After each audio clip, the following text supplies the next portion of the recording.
বেশিরভাগ মানুষ মনে করেন এই বিশাল দেওয়াল মহাকাশ থেকে দেখা যায়, কিন্তু যদি বলি যে এই ধারণা একদম ভুল, আজ আপনাদের এমন এক রহস্য শোনাবো যা জানলে আপনি চমকে যাবেন। এই দেওয়ালের পাথরগুলো কেবল পাথর নয়, এর প্রতিটি ইটের নিচে লুকিয়ে আছে হাজার হাজার মানুষের হাহাকার। একে বলা হয় পৃথিবীর সবচেয়ে লম্বা কবরস্থান। কিন্তু কেন এই দেওয়াল বানানো হয়েছিল? এটি কি আসলেই চীনকে রক্ষা করতে পেরেছিল? এই ভিডিওর শেষ পর্যন্ত দেখলে আপনি এমন কিছু সত্যি জানবেন যা ইতিহাসের বইতেও লেখা নেই। আজকের গল্প চীনের সেই মহা দেওয়াল বা দ্য গ্রেট ওয়াল নিয়ে। চীনের বেইজিং শহরের কাছে তাকালেই পাহাড়ের ওপর দিয়ে একটি পাথরের ড্রাগন শুয়ে থাকতে দেখা যায়। এটিই হলো সেই নামকরা গ্রেট ওয়াল। এটি কোনো সাধারণ দেওয়াল নয়, এটি হাজার হাজার মাইল লম্বা এক অবাক করা গড়ন। এর দৈর্ঘ্য প্রায় 13,171 মাইলের বেশি। যদি এটি দিয়ে পুরো পৃথিবীকে ঘিরে ফেলা হতো, তবে অর্ধেক রাস্তা পার হয়ে যেত। যখন কোনো পর্যটক প্রথমবার এখানে দাঁড়ান, তিনি বাকরুদ্ধ হয়ে যান। মেঘের ওপর দিয়ে এই দেওয়াল যেন এক অনন্ত যাত্রার গল্প বলে। এটি শুধু চীনের নয়, বরং পুরো পৃথিবীর ইতিহাসের এক বিশাল দলিল। এই দেওয়াল বানানোর কাজ শুরু হয়েছিল আজ থেকে প্রায় 2400 বছর আগে। তখন চীন অনেকগুলো ছোট ছোট রাজ্যে ভাগ করা ছিল। প্রতিটি রাজ্য নিজেদের রক্ষার জন্য আলাদা আলাদা দেওয়াল বানাত। এরপর ক্ষমতায় এলেন রাজা কিন শি হুয়াং। তিনি সব রাজ্য দখল করে এক বিশাল চীন সাম্রাজ্য তৈরি করলেন। তার প্রধান লক্ষ্য ছিল উত্তরের যাযাবর দস্যুদের হাত থেকে নিজের দেশকে বাঁচানো।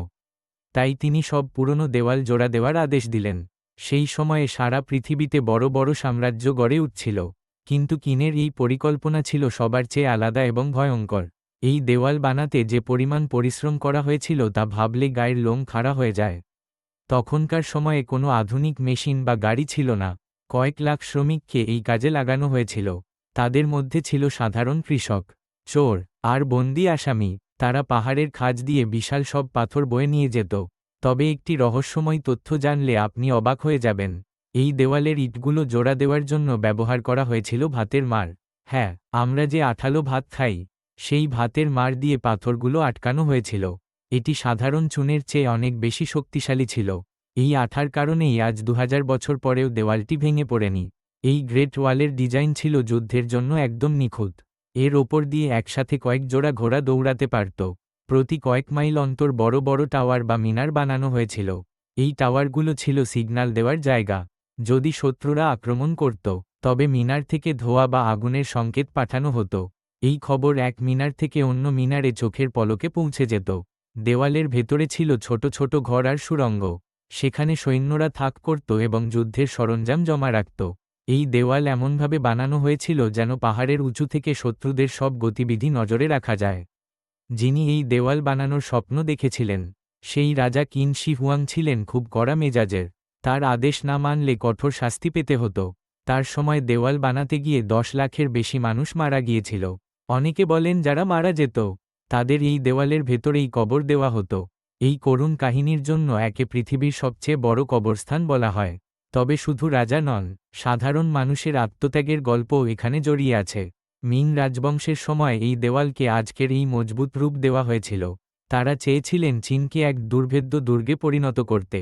ইতিহাসে এই দেওয়াল অনেক বড় বড় যুদ্ধের সাক্ষী হয়ে আছে। অনেকবার শত্রু বাহিনী এই দেওয়াল টপকে ভেতরে ঢোকার চেষ্টা করেছে। মঙ্গল নেতা চেঙ্গিস খা যখন চীন আক্রমণ করেন, তখন তিনি এই দেওয়াল ভাঙতে পারেননি। আশ্চর্যের বিষয় হল তিনি দেওয়ালের পাশ দিয়ে ঘুরে অন্য রাস্তা দিয়ে ভেতরে ঢুকেছিলেন। তার মানে এত বড় দেওয়াল বানানোর পরেও শত্রুদের আটকানো সব সময় সম্ভব হয়নি। মিং সাম্রাজ্যের শেষ দিকে একজন সেনাপতি বিশ্বাসঘাতকতা করে দেওয়ালের গেট খুলে দিয়েছিলেন। এর ফলে মাঞ্চু বাহিনী ভেতরে ঢুকে পড়ে এবং মিং রাজবংশের পতন ঘটে।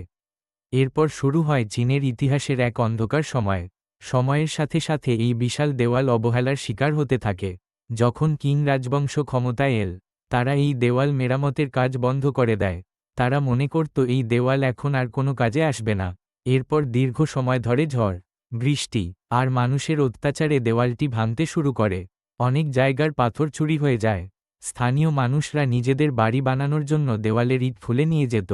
অনেক ঐতিহাসিক ম্যাপ আর নথি এই সময় চিরতরে হারিয়ে যায়। এটি ছিল এই মহাস্থাপত্যের জন্য সবচেয়ে খারাপ সময়। এই দেওয়াল নিয়ে আধুনিক যুগে অনেক বিতর্ক রয়েছে। অনেক গবেষক মনে করেন এর দৈর্ঘ্য নিয়ে যা বলা হয় তা অতিরঞ্জিত। ইতিহাসবিদরা বলেন চীনের শাসকরা নিজেদের গৌরব বাড়াতে অনেক তথ্য বাড়িয়ে লিখেছেন। আবার ব্রিটিশ শাসনের সময় অনেক পুরনো নিদর্শন চুরি করে নিয়ে যাওয়া হয়েছে। তারা এই দেওয়ালের গুরুত্বপূর্ণ অনেক পাথর আর খোদাই করা লিপি ব্রিটেনে নিয়ে যায়।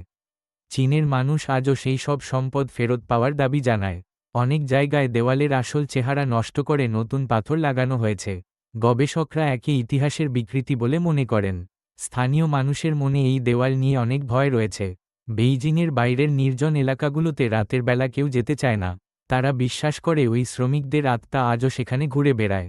অনেক পর্যটক দাবি করেছেন যে তারা সৈন্যদের কুচকাওয়াজের শব্দ শুনেছেন। বিশেষ করে কুয়াশাচ্ছন্ন রাতে এই দেওয়াল খুব রহস্যময় হয়ে ওঠে। এলাকার বৃদ্ধরা বলেন যে এই দেওয়াল অভিশপ্ত। যারা বিনা কারণে এর ক্ষতি করে তাদের ওপর মন্দ ভাগ্য নেমে আসে। এই প্যারানরমাল বা অতিপ্রাকৃত বিশ্বাসগুলো প্রজন্মের পর প্রজন্ম ধরে চলে আসছে। একটি খুব পুরনো রূপকথা এই দেওয়ালের সাথে জড়িয়ে আছে। এটি হলো মেন জিয়াং নামের এক মহিলার গল্প। তার স্বামীকে জোর করে দেওয়াল বানাতে নিয়ে যাওয়া হয়েছিল। দিনের পর দিন চলে গেল, কিন্তু তার স্বামী আর ফিরে এল না। মেন জিয়াং তাকে খুঁজতে দেওয়ালের কাছে গেলেন। সেখানে গিয়ে শুনলেন তার স্বামী কাজের চাপে মারা গেছেন এবং তাকে দেওয়ালের ভেতরে গেঁথে দেওয়া হয়েছে। মেন জিয়াং এত জোরে কাঁদতে শুরু করলেন যে তার চোখের জলে দেওয়ালের একটি অংশ ভেঙে পড়েছিল। এই গল্পটি আজও চীনের মানুষের মনে গভীর আবেগ তৈরি করে। এই দেওয়ালের নকশায় এমন কিছু কৌশল আছে যা আজও আধুনিক বিজ্ঞানকে ভাবায়। পাহাড়ের এমন ঢালু জায়গায় কিভাবে তারা এত নিখুঁতভাবে পাথর বসাল? কোনো গবেষক মনে করেন সেই সময় এমন কোনো টেকনোলজি ছিল যা আজ হারিয়ে গেছে। দেওয়ালের প্রতিটি পাথর এমন মাপে কাটা হয়েছিল যেন তারা একে অপরের সাথে একদম মিলে যায়।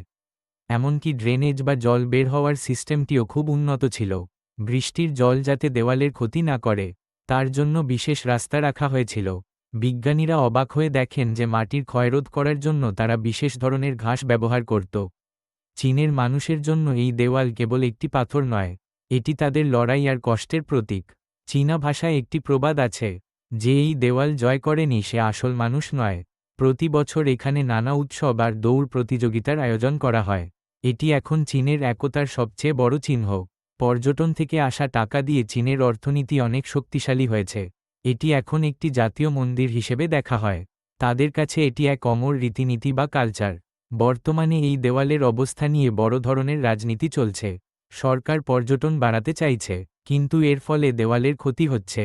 বেইজিংয়ের কাছের অংশগুলো খুব সুন্দর করে সাজানো হয়েছে, কিন্তু দূরের গ্রাম্য এলাকাগুলোতে দেওয়ালটি একদম ধ্বংসের মুখে। অনেক জায়গায় পশুপালন আর চাষাবাদের কারণে দেওয়ালের ক্ষতি হচ্ছে।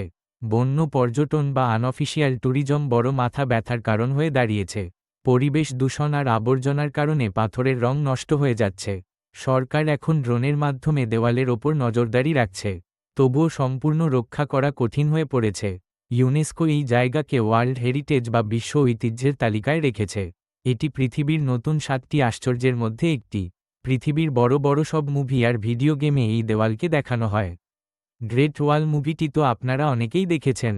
এটি পৃথিবীর একমাত্র স্থাপত্য যা এত দীর্ঘ সময় ধরে টিকে আছে। এটি একটি ওয়ার্ল্ড রেকর্ড যা হয়তো কোনোদিন কেউ ভাঙতে পারবে না। সারা বিশ্বের মানুষ বেইজিংয়ে আসে এই বিস্ময় নিজের চোখে দেখতে। এটি এখন এক গ্লোবাল আইকন। যদি আপনি গ্রেট ওয়াল দেখতে যেতে চান, তবে বছরের সেরা সময় হল সেপ্টেম্বর বা অক্টোবর। এই সময় আকাশ পরিষ্কার থাকে এবং পাহাড়ের দৃশ্য দারুণ দেখায়। আপনি যদি ভিড় এড়াতে চান, তবে বাদালিং অংশে না গিয়ে মুটিয়ানু এলাকায় যান। ওখানে পর্যটক কম থাকে এবং দৃশ্য অনেক বেশি সুন্দর। অনেক লোকাল গাইড আপনাকে পুরনো সিক্রেট দরজাগুলো দেখাবে যা সাধারণ ট্যুরে দেখা যায় না। দেওয়ালের ওপর দিয়ে হাঁটা খুব কষ্টকর হতে পারে, তাই ভালো জুতো পরবেন। আর হ্যাঁ, সূর্যাস্তের সময় দেওয়ালের ওপর দাঁড়িয়ে থাকা এক জাদুকরী অভিজ্ঞতা। ভিডিওর শেষে কিছু অবাক করা তথ্য শোনাই যা আপনি আগে শোনেননি। এই দেওয়াল কিন্তু একটি টানা দেওয়াল নয়, এটি আসলে অনেকগুলো ছোট ছোট দেওয়ালের সমষ্টি।